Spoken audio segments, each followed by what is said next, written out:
Mokykla turi būti vieta, kurioje pirmiausia laiką nori leisti mokytojai,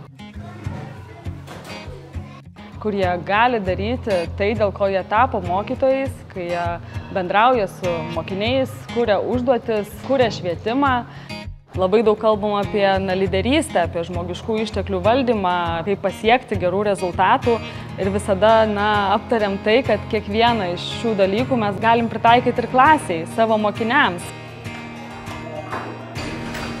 Mokykloje svarbu ne tik akademiškumas, taip pat svarbu ir gebėjimas mokytis, keltis tikslus, būti atkakliems.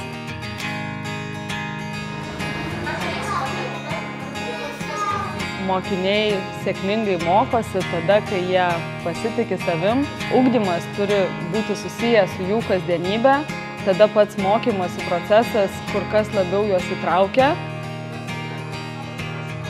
Tikimės, kad mokyklą baigęs mokinys bus ne tik tais įvairiapusiškai brandi asmenybė, bet mokės kelti klausimus, turės savo nuomonę, gebės komunikuoti, pristatys save.